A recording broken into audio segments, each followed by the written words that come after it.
Neal sat in a conference room on a Tuesday morning. He's leading his weekly sales pipeline review with his 50 sales reps watching him on Zoom. He's crushing the quarter. They are leading. They're accomplishing what they need to, making deals happen. Everything's looking great. The fun buzzes in the middle of it, and the lab results are in. He swiped up to check it out between slides on a short little intermission in the sales meeting, and a1c was 8.3. He was shocked. He had to go back into the meeting and start talking and presenting again, but his brain froze. He's 45, sales director, married 19 years, 2 teenagers at home. He goes to the gym. He eats pretty good. He was only 20 pounds overweight, and he still felt like he was that fit guy among his buddies. But now he's a diabetic, and he had no idea. If you're listening right now and you've been told that you're a diabetic or you're pre-diabetic, that means that your A1C is above 5.7, a diabetic is 6.2. Here's what nobody's telling you: that type 2 diabetes can be reversed. You don't have to take medications the rest of your life. You don't have to be subjected to that, or having a continuous blood glucose monitor with an app on your phone to manage where your blood sugar levels are. If you use the right system approach around nutrition, fitness, it can be reversed. As soon as you get those levels back down to 5.5 or below, or you are not a diabetic or pre-diabetic anymore. There's several large trials show that intensive lifestyle interventions can push type 2 diabetes just away. And they have lasting results when you obviously keep it up. Today, I'm going to walk you through Neal's story. What actually changed were his numbers, the science-backed strategies that we helped put in place, and how I've helped hundreds and hundreds of men over the last 20 years reverse their type 2 diabetes without quitting their careers, without abandoning their family dinners and eating keto or something like that. Welcome to Driven for Health Podcast 66 episode. I'm Coach Brian Pirana, and this show is for driven guys that want to be in charge of their health. They know that their bodies are super important, especially at this stage of the game, and they want to be the best. And that's why you listen in. Today's episode is going to be on diabetes, and we're going to go through Neal's story to help show how he not only lost fat, built strength, gained energy, his blood work got back on track, and some of the daily habits that we were able to create into his normal everyday life so that he could be successful with it. So important. Let's get into it. Neal scheduled a follow-up after that diagnosis, after the lab results came back. And he sat across from his doctor to talk. He got the talk, actually. You have type 2 diabetes. Here's metformin. Take it daily. We'll monitor you. Metformin is standard first-line procedure for doctors to prescribe for diabetics to help manage their blood sugar levels immediately. It helps your body use insulin better. In trials, it can drop A1C's levels by about 1 percentage point, similar to what structured exercise alone could do too if you worked out. Neal walked out with a prescription, a handshake, and the same message that I've heard so many guys talk about: we'll manage it. Not talk about reversing it, not talk about what is the nutritional approaches that I need. Here's a pamphlet maybe, but there's never dialogue on what to actually do about it. And nobody told him that it could even be reversed. The metformin reality. Okay, this is how it shows up in pipeline reviews and bathroom sprints. Let's be real. The first few months on metformin with Neal, the doctor said it would help, and he didn't mention any of the side effects. Neal found himself mid review with his sales team, sweating, silently calculating the distance to the nearest bathroom. What you don't know is that metformin can give you diarrhea, nausea, a lot of other GI issues that you don't want to deal with in the middle of your day. He's too busy trying to track deals, overcome objections, closing dates, and doesn't want to pay attention to where the bathroom is wherever he goes, whether it's at work or even, say, a family restaurant. He doesn't want to know exactly where it's at in the building. If you've been on metformin and you felt your stomach flip upside down during a client call, you know exactly what I'm talking about. Here's what frustrated him the most. The medicine was managing all the symptoms, but not actually dealing with root cause. Sure, it lowered his blood sugar readings, which were helpful to start correcting the issues at hand, but it wasn't fixing the overall problem. The insulin resistance and the fat that was packed around his liver and organs, that's the visceral fat in his belly, were causing huge issues. Think of it like pouring fuel additives into a clogged engine. The clog is still there. You're just trying to manage the symptoms and not actually get the clog out. Think of it just the other day, I had pipe back up and I ended up getting the Green Goblin to do instead of Drano, said it was a little bit more friendly on my septic tank. Okay. Then I got the auger, the sewer auger, drain auger, and it didn't clear it up. And I ended up having to pay $300 to have someone come and basically do the same thing I just did in 10 minutes and have my pipes clean in a sense. Here's the other feelings that you don't think about in a day to day because you're just grinding on caffeine. But at 2:45, Neal is trying to do a forecasting call with his VP in 15 minutes, and he's tanked. He's got no energy. His brain just can't compute and feels like wet cement. It's just not operating. Neal was doing the sales director shuffle, standing in his office, not because he was ergonomically correct or he's trying to get more movement, but he's trying to stay awake because he wasn't sure if he sat down, he'd fall asleep. He's pounding Diet Cokes, grabbing a handful of almonds, and trying to make sure that he got awake. He even grabbed some candy from the office candy jar.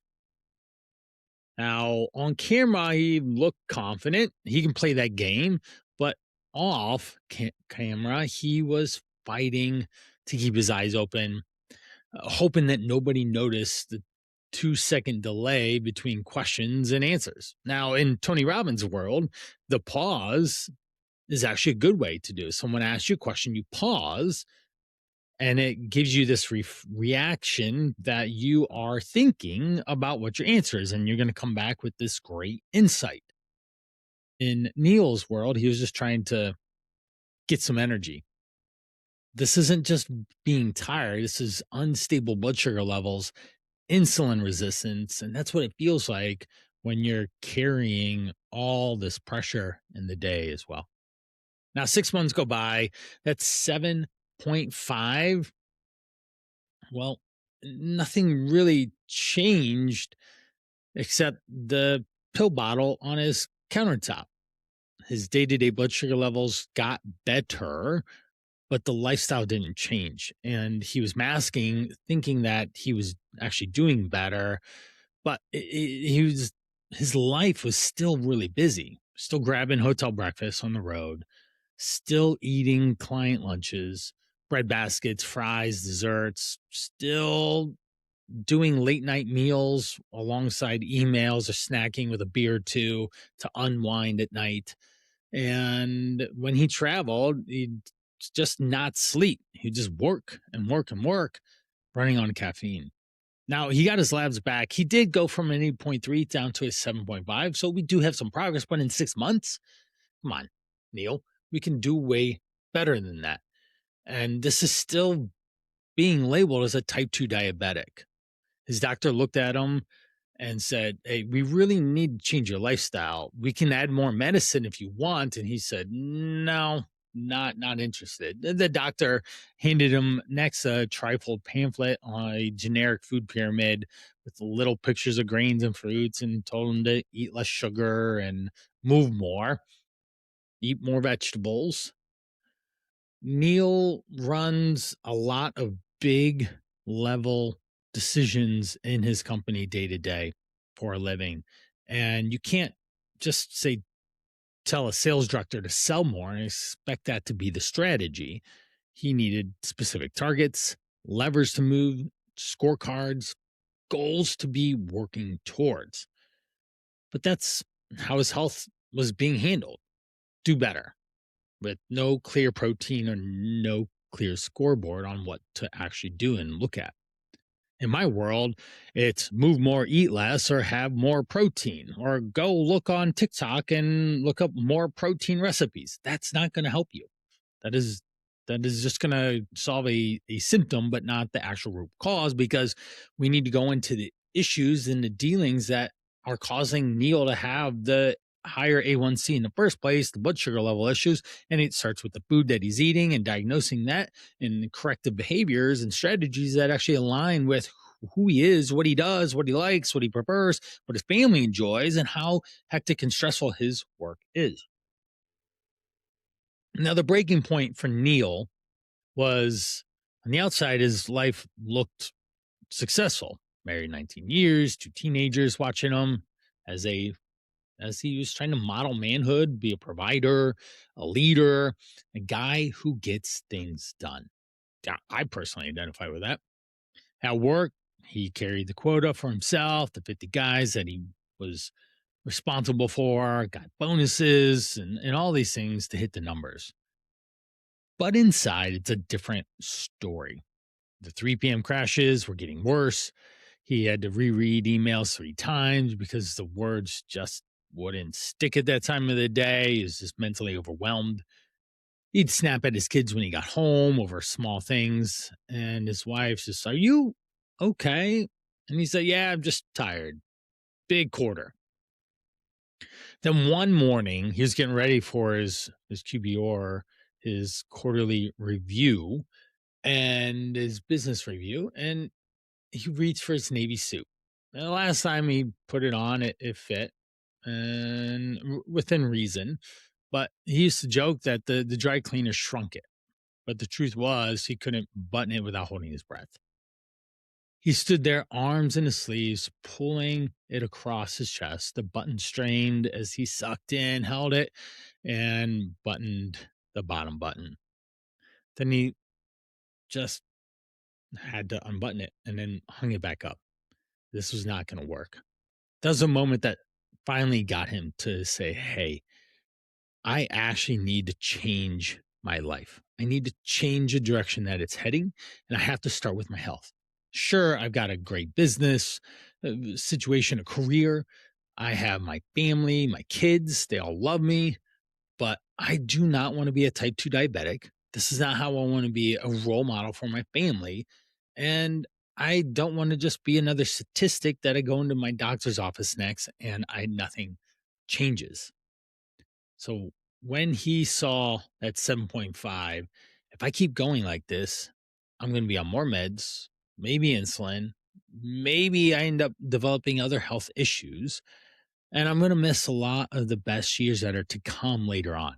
Sometimes guys are short sighted. They think of what's in front of them immediately, but they don't think about what happens further down the road, talking 10 years, 20 years from now.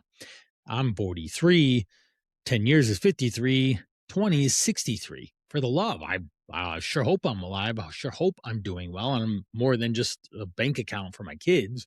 I want to be a part of their lives. Now, there's something that he told me later. I would never accept the 7.5 performance score in my business, my career, but I was doing it in my health. Think about that. Are you walking around with a C, maybe a D plus in your body and your health, and you're okay with that? Whereas in other areas of your life, you strive for that A plus rating. That's when he was looking for more than just a packet. Here's where Coach Brian enters in. Somehow he found me. I think it was through this podcast. Actually, he started searching for how can I reverse diabetes and found some of my content, my Instagram, and the Call to Rise 100-day program. So fat loss challenge to lose 20 plus pounds in 100 days. Focus on 5 pillars. Pillar 1, the call, it's your identities, who you are on the inside and matches the body that you are and out. So if you're a high achiever, we want to look and feel that way indefinitely across all of the areas of your life.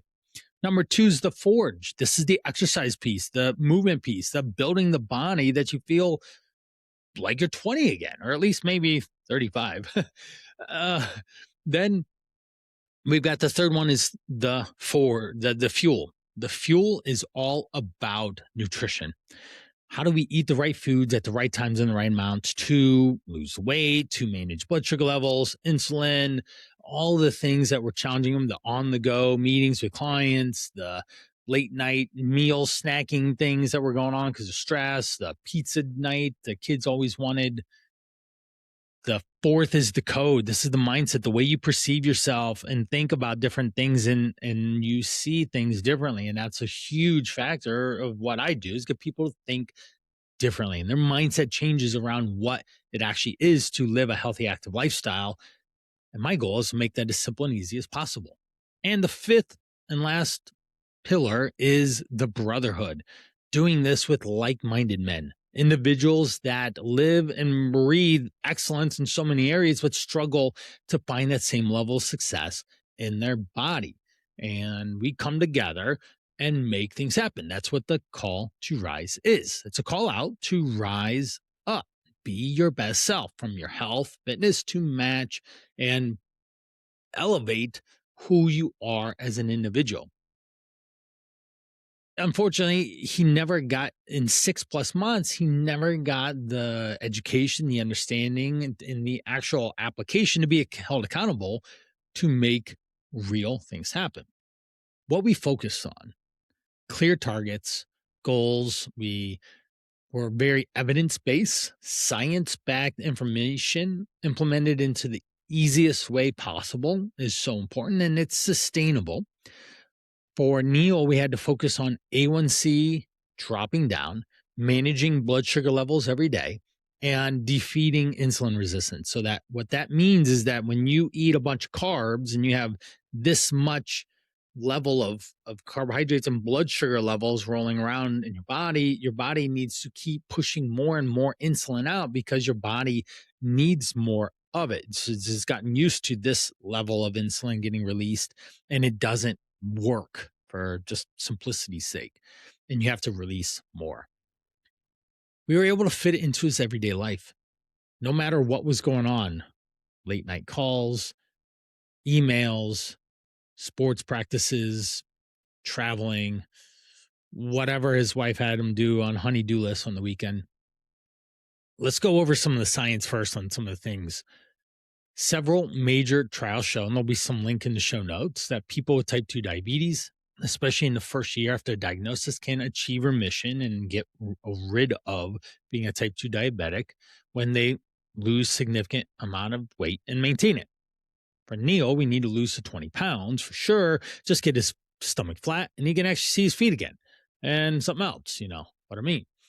In the direct trial, about 46% of people on intensive structured weight management protocols were in remission at 12 months to beyond.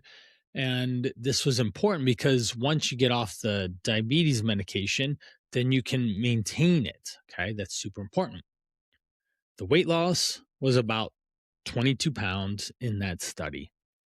Meta-analyses also show that structured exercise, more than 150 minutes per week, can drop your A1c by 0.7 to 0.9 percentage points, equivalent to adding another medicine. the translation for you to hear is your habits, your body weight, and the everyday lifestyles you have can be way more powerful than taking medicine. The personal fat threshold and why only 20 pounds matters. Well, let's simplify why someone like Neal, only 20 pounds overweight, ends up diabetic, while his heavier buddies weren't. Your body has what it's called a personal fat threshold. Imagine your fat storage like a a bathtub, excuse me, like a bathtub. Once it's full, the extra water spills over the sides and floods the floor. Nobody wants that. It's a headache and can be very costly in repairs. Just think about that. If your bathtub flooded and it's on the second floor and it just totally destroys the floor to the point where the tub falls through the ceiling, you have yourself some major repairs. So imagine that it's overflowing. For Neal, the tub was smaller than he realized. Those 15 to 20 pounds were not just sitting under his skin, but they were going into the visceral fat, where surrounding his liver, his pancreas, his organs. That overflow fat blocks the insulin signals, and that is what pushes you towards diabetes. So for Neal, just a little bit of weight paired with not the best nutrition habits caused him to be more likely to have a higher A1c and have trouble managing blood sugar levels because of insulin resistance. So when his doctors say lose weight, it wasn't just about being vain and vanity. It was about getting the water below the bottom edge of the tub and his organs can function properly again. That's why the direct trials, link in the description, saw such strong remission rates when people lost an average of 22 pounds. They didn't just get smaller, but the personal fat threshold fell back into a normal range and they weren't overflowing the bathtub, causing that overflow to be excessive fat stored, causing all sorts of complications. Now we have three levers that we need to move here. The first lever was nutrition. That's the point where I always focus first with my clients. That is so important. Everyone wants to go to the gym and work out harder, and it might work, but so many people go to the gym and don't actually change. We focused on a protein first, then fibrous carbs second. So these two questions, where's my protein, where's my fiber, super duper important for you to be able to get 30, 40, 50 grams of protein with ideally 5 to plus grams of fiber in your definitely your first meal a day that will help stabilize your blood sugar levels. And let's not skip and go into high sugar coffee or something like that, or just have a protein bar. It's just not high quality enough to maintain healthy energy and attitude and everything that you need. Now, Neal had two main food problems. He skipped meals because of a busy work life, and then he'd graze all night and end up overeating later in the night. The hidden carbs of bread, fries, desserts, these things, candies at the office, spiked his blood sugar. Now, we didn't turn Neal into a chef. I didn't even ask him to eat differently than what his family ate. He got some simple rules. And you could totally take these and run with them. Protein first, 30 to 40 grams minimum at breakfast, and even at every meal throughout the day. Because of this, protein and fiber help stabilize blood sugar levels and preserve muscle mass. Especially in your 40s, 50s, as you continue to grow older, guys, you will lose muscle. Just look at good old Arnold Schwarzenegger. Not quite the Austrian oak he once was. We controlled carbs.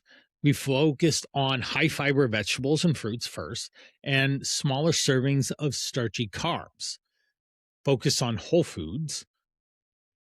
Yes, rice, beans, potatoes as well, fruits, oatmeal. We avoided high calorie, white, sugary type things and managed his constant need to snack because he'd actually eat real food.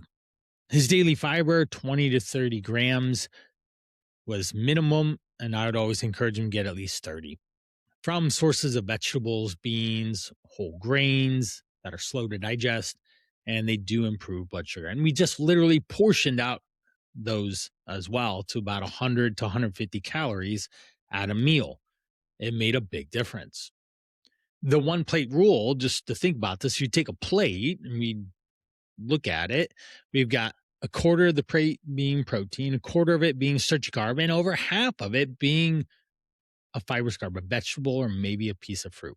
Okay. We had to skip on the endless bread baskets, skip match and pace with his bar buddies or the client meetings that had just endless apps and beverages. We had to recalibrate his strategies there. We also use the constant eating window. I love 12 hours. It's really easy to manage. When you eat your last meal, you're going to eat again in 12, maybe even 13, possibly 14 hours. I'm not a big wild fan of the 16 hours because, to be honest, people get hungry. I do. I get really hungry and I'm way liable to make worse decisions. So we're not fasting. I'm kind of against intermittent fasting in a sense. I think it's just a time restriction that helps you manage calories. But again, if you intermittent fast and you overeat anyways, then you're still going to be in trouble. Number 2 is the movement. Okay. We got really focused with what he actually did at the gym. He wasn't just going to the gym and wandering around aimlessly doing what he thought was his high school workout. Gave him a lot of structured strength training sessions that were focused on the big compound lifts. We did full body to start because he needed to utilize a lot of muscle glycogen and burn lots of calories. And we worked out for at least 45 minutes to 60 minutes. There were 2 days of more longer intentional cardio for Neal specifically because he had the time. But then we also always, no matter what he did, workout or not, got 10,000 steps. You'll hear me time and again talking about in episode 34 with Lucas and episode 43 with Mike and episode 53 with Andy about the 10,000 steps. Those are 3 guys who graduated my Call to Rise program, the 100 days. And in episode 60, I dive in specifically to they lost 98 pounds, all 3 of them combined in the time that they went through, which is completely bananas. And I explain their situation. So if you want to go listen to it, please do. Now, because of the structured exercise, remember the study talks about how that can help lower even up to a percentage point down in your A1C without adding medication, which is important. So combining nutrition with a better structure and a process into his busy day, managing movement and making sure it was non-negotiable and a part of his calendar, and it became part of his identity. He took walking breaks on his lunch. That was really important to be successful and move enough because some days his planned gym time couldn't be 5 a.m. or it couldn't be after school because he needed to be there for his kids. And sometimes at 9 p.m., he's just tired and actually just needs to go to bed. Neal was right over 20 pounds where he wanted to be. And through this realistic goal, we were able to lose 22 pounds and he is happy. Now, that meant a modest calorie deficit. We're not starving. We're not doing anything crazy. The protein first, high fiber helps you eat a lot of food volume and protect your muscle alongside doing the exercise and the modest and moderate amount of movement, not super high intensity. So you're burning muscle. Okay. This is important because it wasn't about, say, vanity or just weight loss, but this was about relieving pressure off of his pancreas and the insulin, and relieving the visceral fat layer around his inner organs and preserving muscle mass to help manage blood sugar levels and keep him strong and healthy going into his 50s and beyond. This shift unlocked everything for Neal. In sales, if you know what I mean, you're selling stuff, you have leading indicators and lagging indicators in the sales pipeline of how things are going. And in health, A1C is a lagging indicator that is a 3-month average, and it tells you what's been happening in the last 3 months. So therefore, we would need to make sure that we made changes and we can get Neal from an 8.3 to 7.5 down to a 5.5 and back into a normal range through the things that we did. So we built these leading indicators, these simple questions that helped hold him to a higher authority, most importantly for himself and not me just being there. Did he eat 40 plus grams of protein for breakfast? That's number one. Number two, did he get 10K steps? Number three, did he lift 3 times a week? Okay, this guy's not living in the gym. And number four, did he be responsible when he was going out to all these client dinners when he traveled and not? These were four basic questions that we were able to live and grow around to help make sure he got healthy. Now, Neal, sales director role, 50 plus teams, travels for conferences, has lots of client meetings. He has two teenagers that are involved in school and sport activities, a marriage that deserves his attention and not just to be the old out of shape version of himself. And we focus on the constraints, the most common constraint that allowed him to be successful. So, example one, hotel. We had eggs, Greek yogurt, fruit, and black coffee. Pretty simple. That was his rule. When we were in the airport, we focus on my eating on the go guide and what to pick, protein heavy meals, and make sure we had water before we boarded and walk laps in between the flights so he could get steps on a long travel day sitting in an airplane flying cross country.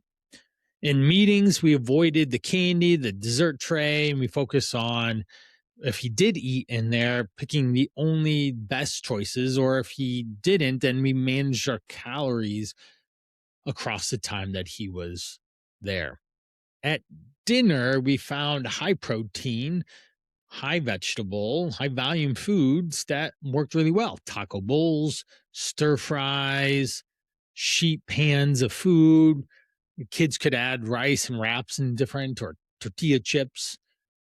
And stress management, we found key times in his day to take a breath, to go move his body, to decompress between meetings or before he walked in the door so that when he got home, his family got the best version of himself.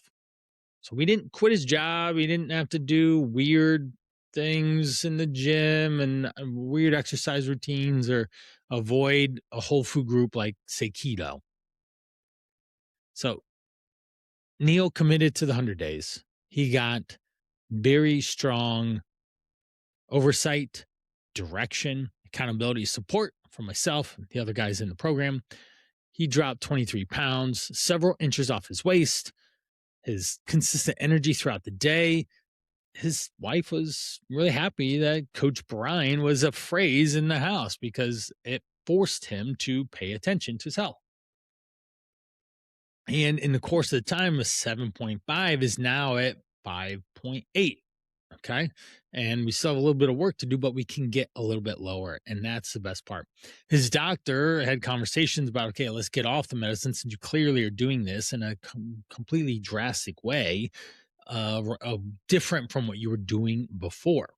So we don't have to manage chronic illness like diabetes with medicine.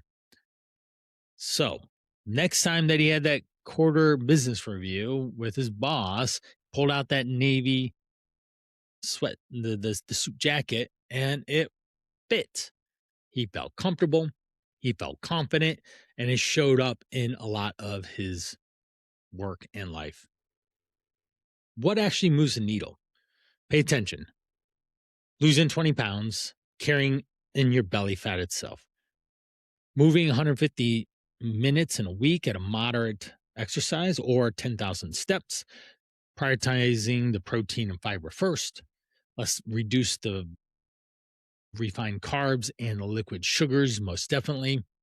And work with your doctor on meds if you have to. You don't want to just stop on your own. Okay. Don't do that. Say with blood pressure, if you don't do it right, you will faint, pass out, you'll get dizzy because of it. And that is actually a sign. I have multiple times people say, I'm starting to get dizzy. Well, they were on blood pressure medication and they lose weight and they're doing things better. Their blood pressure medication is actually lowering their blood pressure too low. That in and of itself is a problem. All right. If you're dealing with type 2 diabetes or even pre-diabetes, use this story as an inspiration to change. The real story here is that you take action and you better improve yourself, your body, your health, your identity of who you are, and how you want to show up for those most important to you. And I promise that your life will unfold in such a better way. Now, if you are interested in Neal's story and how he transformed his body, that's what the call to rise is. I outlined it earlier as a 100-day fat loss challenge, and we're focused on guys who thrive in lots of areas of their life, but they can't find that same level of success in their body. They're overweight, maybe they have chronic health issues that are going on. They don't feel like themselves. They have kids and they want to be a better role model for them. Driven guys. This isn't just for just like, oh, I just want to lose weight. No, get that out of here. You can go chat GPT that stuff. These are guys who want clear, quick answers that align with who they are, what they're about, and help them move toward better health quickly in a controlled, supported way. So that's thecalltorise.com. Check it out. If you're interested, fill out an application form. There's plenty of red buttons there to do so. And then I'll be in touch with you to have a conversation to see if we're a good fit for you. This is Coach Brian. I hope that if you're here at this point in this conversation, that Neal's story resonated with you. Okay. You can change. If you're dealing with a high A1c and you're not sure what to do, don't want metformin, other medications, don't want insulin, blood glucose monitors, or any of that stuff in your life. So I don't know what my blood sugar levels are. I don't have to worry about them because I manage my overall health and my calories and my portions, my nutrition, my activity, and it all aligns to keeping me healthy. I'm at the same body weight I've been in for 2 decades. Okay. It's important. So if you want that, you can change. We have to have specific targets and you have to have a plan and an action to follow through on, and support more than just your wife or a friend or something, because the best intention, but they're not going to be there to hold you to that higher standard because you don't want your wife being that person. All right. Well, that concludes our episode Driven for Health. I hope that episode 66 was exciting to hear Neal's transformation. You can do it too. Thank you.